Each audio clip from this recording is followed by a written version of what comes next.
Israel की बमबारी को लेकर रूस ने बहुत कड़ा रुख अख्तियार कर लिया। नंबर 1 चैनल के इस नंबर 1 शो में आज सबसे पहले बात पुतिन की तरफ से आई वार्निंग की करने जा रहे हैं। गाजा पर इजराइल के बमबारी ने अब अमेरिका और रूस को आमने सामने लाकर खड़ा कर दिया। रूस ने कहा कि पश्चिम एशिया का यह युद्ध अब बाकी इलाकों तक भड़क सकता है। सवाल यह है कि क्या रूस अब ऐसी जंग की वार्निंग दे रहा है जिसमें इजराइल विश्व युद्ध का एपिसेंटर बन जाएगा?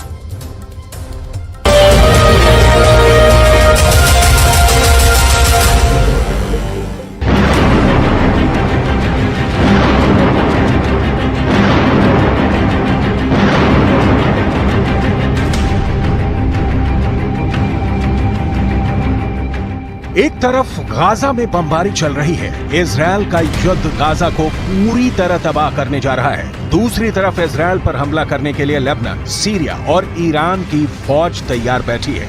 और तीसरी तरफ अमेरिका की सेंट्रल कमांड का बेड़ा इजराइल को बचाने के लिए भूमध्य सागर में पहुंच चुका है।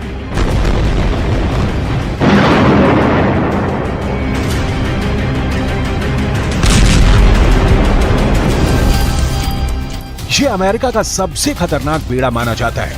यूएसएस फोर्ड यूरोप के आसपास तैनात रहकर उत्तरी अफ्रीका और पश्चिम एशिया में किसी भी वक्त बमबारी के लिए तैयार रहता है। अचानक इस एयरक्राफ्ट में हरकत बढ़ गई है। फाइटर एयरक्राफ्ट लगातार लॉन्च किए जा रहे हैं और इस पर तैनात स्पेशल फोर्स किसी भी वक्त ऑपरेशन के लिए लॉन्च की जा सकती है।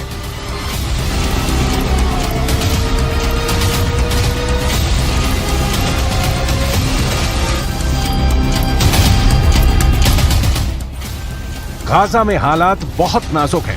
इजराइल दिन रात बमबारी कर रहा है। सैकड़ों लोगों की मौत हो चुकी है। इजराइल अब अपने ऊपर हुए अटैक का बहुत बेदर्दी से बदला लेना चाहता है और यही वजह है कि उसके बम अब आम नागरिक और हमास के बीच फर्क नहीं कर पा रहे।